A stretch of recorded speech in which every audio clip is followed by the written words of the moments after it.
हमारे साथ मौजूद हैं बिहार क्रिकेट एसोसिएशन के पूर्व सचिव सह आजीवन सदस्य श्री रविशंकर प्रसाद सिंह जी।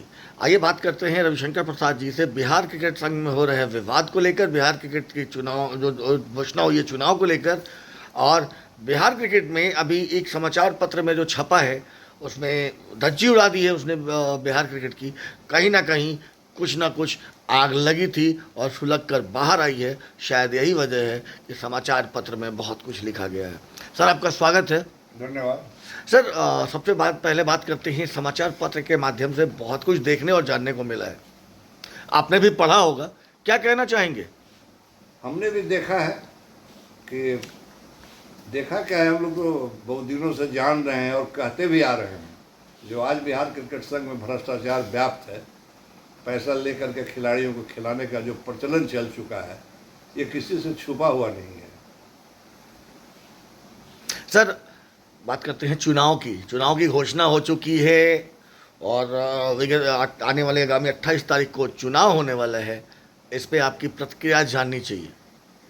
एक चीज़ बताइए, क्या चुनाव का सिस्टम यही है, यही प्रक्रिया है कि 6-2-8 पद है और 8 आदमी नॉमिनेशन करते हैं? क्या क्रिकेट के प्रति लोगों का इतना उदासीनता आ गया है? नहीं। जिस कदर राकेश तिवारी जी इस चुनाव को उन्होंने एक मजाक बना के छोड़ दिया है बिहार क्रिकेट संघ पर कब्जा करने के लिए, हम लोग इस चुनाव को मानते ही नहीं हैं।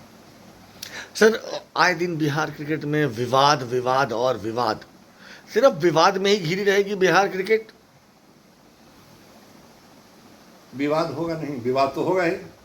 हमने पहले भी कहा था कि बिहार क्रिकेट संघ पर कब्जा और इसको एक दुधारू गाय, मैं दुधारू गाय कहूँगा क्योंकि विकास के नाम पर तो कुछ है नहीं।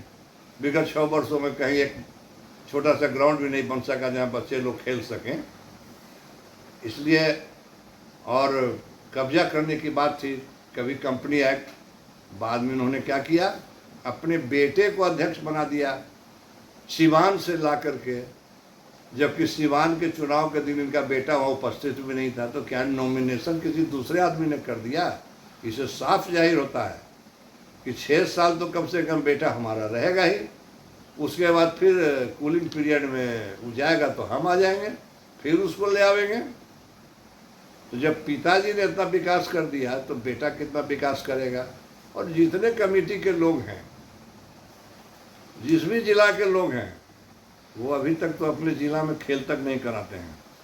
सर, क्रिकेट एक खेल है, तो बात करें खेल की। अब खेल में राजनीतिकरण जो हो रहा है, खासकर बिहार में देखने को ज़्यादा मिल रहा है, क्या ये ज़रूरी है खेल में राजनीतिकरण हो? व्यवसायीकरण हुआ, तुरंत राजनीतिकरण हो गया। खेल में राजनीतिकरण होना अच्छी बात नहीं है, उसमें खिलाड़ियों पर असर पड़ता है। अगर राजनीति होने लगेगा तब तो खेल विकसित होगा ही नहीं।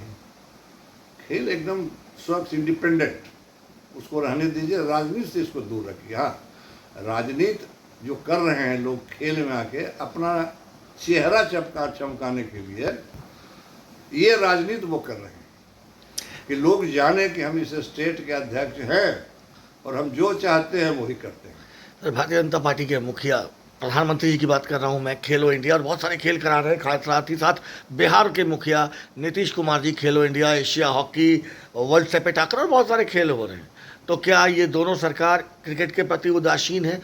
अगर आपके मुताबिक और लोगों के मुताबिक माना जाए कि अगर क्रिकेट में व्याप्त भ्रष्टाचार है, तो फिर सरकार से आप लोग शिकायत क्यों नहीं करते?